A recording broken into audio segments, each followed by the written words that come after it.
Chapter 2. Ghosts, or worse. On September 1st, the chosen ones and the mistake moved in. A wire fence had been erected along the north side of the building. On it, a sign warned, "No trespassing, property of the Westing estate." The newly paved driveway curved sharply and doubled back on itself rather than breach the city-county line. Sunset Towers stood at the far edge of town. On September 2nd, Shin Hu's restaurant, specializing in authentic Chinese cuisine, held its grand opening. Only 3 people came. It was indeed an exclusive neighborhood, too exclusive for Mr. Hu. However, the less expensive coffee shop that opened on the parking lot was kept busy serving breakfast, lunch, and dinner to tenants ordering up and to workers from nearby Westingtown. Sunset Towers was a quiet, well-run building, and, except for the grumbling Mr. Hu, the people who lived there seemed content. Neighbor greeted neighbor with good morning or good evening, or a friendly smile, and grappled with small problems behind closed doors. The big problems were yet to come. Now it was the end of October. A cold, raw wind whipped dead leaves about the ankles of the 4 people grouped in the Sunset Towers driveway, but not one of them shivered. Not yet. The stocky, broad-shouldered man in the doorman's uniform, standing with feet spread, fists on hips, was Sandy McSuthers. The 2 slim, trim high school seniors, shielding their eyes against the stinging chill, were Theo Theodorakis and Doug Hu. The small, wiry man pointing to the house on the hill was Otis Amber, the 62-year-old delivery boy. They faced north, gaping like statues cast in the moment of discovery, until Turtle Wexler, her kite tail of a braid flying behind her, raced her bicycle into the driveway. "Look! Look, there's smoke! There's smoke coming from the chimney of the Westing house!" The others had seen it. What did she think they were looking at, anyway? Turtle leaned on the handlebars, panting for breath. Sunset Towers was near excellent schools, as Barney Northrop had promised, but the junior high was 4 miles away. Do you think Old Man Westing's up there?" "Nah," Otis Amber, the old delivery boy, answered. "Nobody's seen him for years. Supposed to be living on a private island in the South Seas, he is, but most folks say he's dead, long gone dead. They say his corpse is still up there in that big old house. They say his body is sprawled out on a fancy oriental rug, and his flesh is rotting off those mean bones, and maggots are creeping in his eye sockets and crawling out his nose holes." The delivery boy added a high-pitched he to the gruesome details. Now someone shivered. It was Turtle. "Serves him right," Sandy said. At other times a cheery fellow, the doorman often complained bitterly about having been fired from his job of 20 years in the Westing paper mill. "But somebody must be up there. Somebody alive, that is."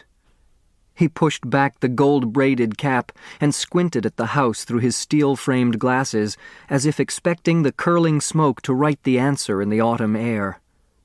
"Maybe it's those kids again?" "No, it couldn't be." "What kids?" the 3 kids wanted to know. "Why, those 2 unfortunate fellas from Westingtown." "What unfortunate fellas?" The 3 heads twisted from the doorman to the delivery boy.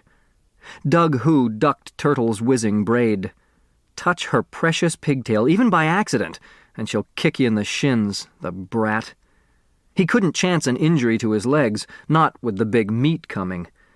The track star began to jog in place. "Horrible. It was horrible," Otis Amber said with a shudder that sent the loose straps of his leather aviator's helmet swinging about his long, thin face. "Come to think of it, it happened exactly 1 year ago tonight, on Halloween." "What happened?" Theo Theodorakis asked impatiently. He was late for work in the coffee shop. "Tell them, Otis," Sandy urged. The delivery boy stroked the gray stubble on his pointed chin. Seems it all started with a bet. Somebody bet them $1 they couldn't stay in that spooky house 5 minutes. 1 measly buck. The poor kids hardly got through those French doors on this side of the Westinghouse when they came tearing out like they was being chased by a ghost. Chased by a ghost. Or worse. Or worse. Turtle forgot her throbbing toothache.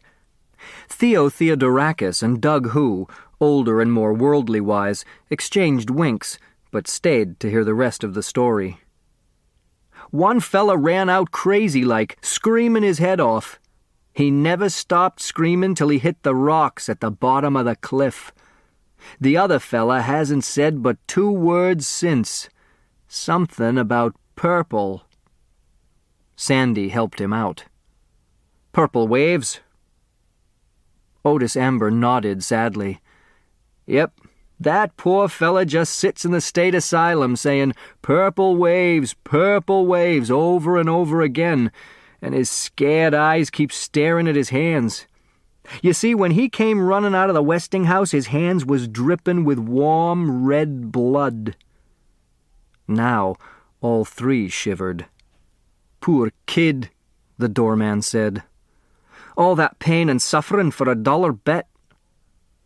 Make it $2 for each minute I stay in there, and you're on, Turtle said. Someone was spying on the group in the driveway. From the front window of apartment 2D, 15-year-old Chris Theodorakis watched his brother Theo shake hands, it must be a bet, with the skinny, one-pigtailed girl, and rush into the lobby. The family coffee shop would be busy now. His brother should have been working the counter half an hour ago. Chris checked the wall clock. 2 more hours before Theo would bring up his dinner. Then he would tell him about the limper. Earlier that afternoon, Chris had followed the flight of a purple martin, Progne subis, across the field of brambles, through the oaks, up to the red maple on the hill. The bird flew off, but something else caught his eye. Someone, he could not tell if the person was a man or a woman, came out of the shadows on the lawn, unlocked the French doors, and disappeared into the Westinghouse. Someone with a limp. Minutes later, smoke began to rise from the chimney. Once again, Chris turned toward the side window and scanned the house on the cliff. The French doors were closed. Heavy drapes hung full against the 17 windows he had counted so many times. They didn't need drapes on the special glass windows here in Sunset Towers. He could see out, but nobody could see in. Then why did he sometimes feel that someone was watching him? Who could be watching him? God? If God was watching, then why was he like this? The binoculars fell to the boy's lap. His head jerked, his body coiled, lashed by violent spasms. Relax. Theo will come soon. Relax. Soon the geese will be flying south in a V. Canada goose. Branta canadensis. Relax. Relax and watch the wind tangle the smoke and blow it toward Westingtown.